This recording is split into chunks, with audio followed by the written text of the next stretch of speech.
में पहुंचने के बाद पुरजोर तरीके से सारी बातें उठाई जाएंगी। और जैसे भाई साहब भी उठाते रहे हैं, एमपी साहब भी उठाते रहे हैं, उसी तरह से उसी भूमिका को निभाते हुए मैं भी आगे विकास के मुद्दों को लेकर आप चुनाव आरएलपी के हिसाब में आपको हाथ आ रहे तो श्याम जी समझ हाथ आ रहे क्या भूमिका रहेगी आप? देखिए, ये हमारे लिए बड़ा हर्ष का विषय है कि महिला सशक्तिकरण की बात तो सब हर दल कर रहा है।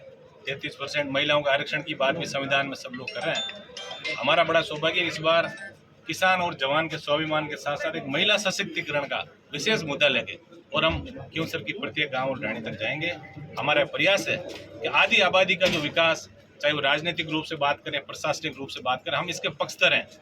कम से कम आधी आबादी का जो विकास कहीं ना कहीं धीरे गति से चल रहा था, उस गति को हम बढ़ावा दें। किसान के बेटों के साथ साथ हमें बड़ा फक्र होगा कि किसान की बेटियां भी राजनीतिक रूप से, प्रशासनिक रूप से और आर्थिक रूप से संबल प्राप्त करके और बड़े पदों पर पहुंचे। हम सबका ये परम दायित्व है कि हम खाली भाषणों से देश को नहीं सुधार सकते। जब तक हम सिस्टम को सही नहीं करेंगे, आधी आबादी को हम राजनीति के अंदर बराबर का दर्जा नहीं देंगे, तब तक विकास की बात बेमानी है। ठीक है, ओके सर, बताइए नारायण जी।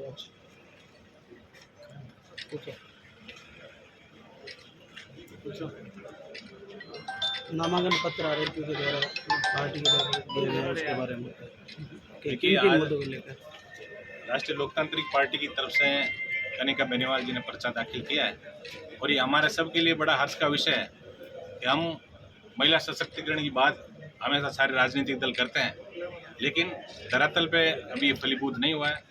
ये बड़ा सौभाग्य है हमारे खींवसर विधानसभा क्षेत्र का कि खींवसर विधानसभा में पहली बार हमें लग रहा है जनता के आशीर्वाद से महिला सशक्तिकरण का झंडा हम गाड़ेंगे।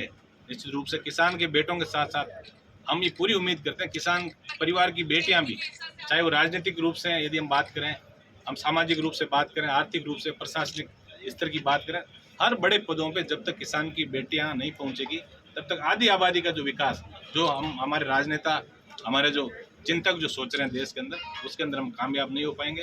ये हम सबका बड़ा हर्ष का विषय। विशेषकर आरएलपी परिवार के लोगों से मैं ये निवेदन करूंगा कि हमें, क्योंकि सत्ता जो है वो पूरा दमखम भी यहाँ दिखाएगी। आप आज देख रहे हो किस तरह बाहर से जो एक जमावड़ा यहाँ सिर्फ लोगों को दिखाने के लिए जो इकट्ठा किया है। निश्चित रूप से हम सबको मिलके, और राष्ट्रीय लोकतांत्रिक पार्टी की राजधानी भी है चूंकि ये क्योंसर, और एक किसान का बेटा हनुमान बेनीवाल, हम बड़े सौभाग्यशाली लोग हैं कि हमें एक ऐसे कप्तान का सैनिक बनने का मौका मिला जिसने काजल की कोठरी में रहके और काला दाग नहीं लगने दिया। आज देश के अंदर चारों जो स्तंभ है वो कहीं ना कहीं आर्थिक रूप से भी आप देख रहे हो कि हवा इन लोगों को लग गई है, लेकिन ईमानदारी की राजनीति के रूप में हनुमान बेनीवाल ने जो परचम देश के अंदर फहराया, हमें बड़ा फख्र है।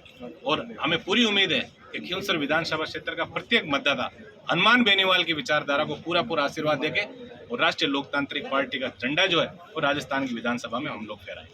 कितने मार्जिन तक भरोसा है आपको जीत? देखिए, जीत इस बार बड़ी होगी क्योंकि पिछली बार हनुमान जी नहीं आ पाए, मैं अकेला प्रचार के अंदर था, आप लोग देख रहे थे पूरे राजस्थान में हमारी पार्टी चुनाव लड़ रही थी।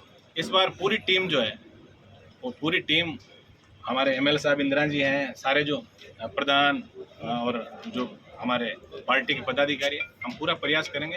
और क्योंसर तो मेरे हिसाब से राजनीतिक जागृति की यदि हम बात करें तो देश के अंदर सबसे हॉट सीट, जब चाहे टीवी के अंदर आओ चाहे अखबार में, ये आता है क्योंसर हॉट सीट है। हॉट सीट का मतलब आप समझ रहे हो कि राजनीतिक चेतना जो है वो घर घर तक पहुंच गई। किसान का बेटा और बेटी कहीं ना कहीं इन नेताओं की नींद इन लोगों ने उड़ा दी है। ये निश्चित रूप से सोचने लगे कि देश की हर